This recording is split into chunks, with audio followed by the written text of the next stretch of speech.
So today I want to talk about something a little bit different, especially different than the last video.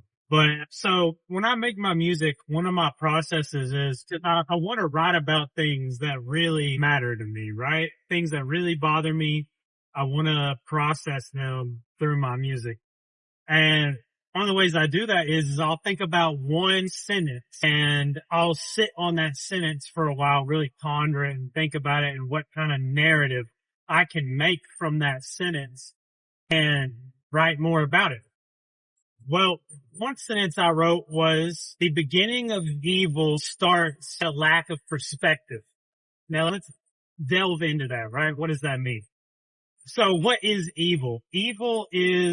It could be many things, right? Evil could be an action, a way of thinking, I don't know, a performance. It could be a lot of things, right?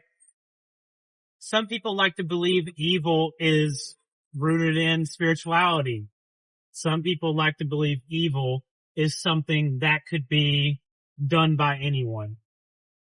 And I'm somewhere right in the middle. I think that evil is somewhat a little bit demonic in a way. And I think that it also has the ability to be done by every single one of us on this earth. And I believe that all evil on this earth starts because somebody cannot see the perspective of the person that they are hurting. For an example, right? Somebody is hurting their child, right? Beating their kid. Well, that dad or mom is sitting there thinking, oh my God, they're only thinking about themselves. They're thinking, oh my God, I can't stand this. I'm not getting enough sleep. This kid is crying all the time, throwing tantrums all the time. How do I fix this as fast as possible to stop the problem? And so they'll lock their kid in a room, right? And they'll let that perpetuate for a long time until either the DHS gets called or the kid dies, sadly. And how is that a lack of perspective? Well, there's something in their head that they can't perceive that that kid is suffering, or they choose to tone it out because they believe that it's going to help them in the long run, which is absolutely insane. And if you think that locking a kid in a room is going to somehow help them become a more disciplined child, that is a lack of perspective. You're lacking the foresight from any other side besides me, what I want, what I need right now. And that's just not a way to live. And I feel like I see this in a lot of places in life. I'll give you a great example, right? So whenever I was, I don't know, I think I was 13 through 17. One of my brothers, I won't say the name, just because I don't want to hurt them. I think that they've changed as they've gotten older a little, at least enough to know that what they did was wrong. But one of my brothers was very selfish as a younger kid, as a teenager. And the only thing he cared about was himself, in a sense, not in every way, but in this certain circumstance, he cared about himself only. And he would, if the internet was bad because we didn't pay for the best internet service, because I was smart and I knew how to set all the internet up and do all this stuff at the age of 13, he thought, oh, Clint must be messing with the internet. He must be messing the internet up for me. He is the problem. So I've got to go deal with that. And his version of dealing with that was, I'm going to go to his door. I'm going to scream at him and punch the door and tell him I'm going to beat his ass and do all these things to him. And then when the door locks, I'm going to go to his window, start punching his window and screaming at him, tell him I'm going to break everything in his room. And then at nighttime, whenever he gets up and tries to go get some food, I'm going to corner him and try to fight him. And that perpetuated for a long time. It perpetuated from about 13 years old till I was about 17, and I finally got the balls to stand up to him. And it took a long time. I was really scared. I think a lot of people look at me and they see this real little big, kind of scary looking guy, and they go, "You scared? How?" Well, because I'm a fucking human being And human beings have feelings. And yes, I was scared.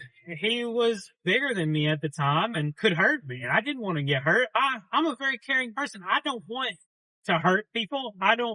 Most of the time I don't want to hurt people. I can't say I don't want to hurt people because sometimes I do. But most of the time I don't want to hurt people. And I don't want to get hurt by people, just like anybody else.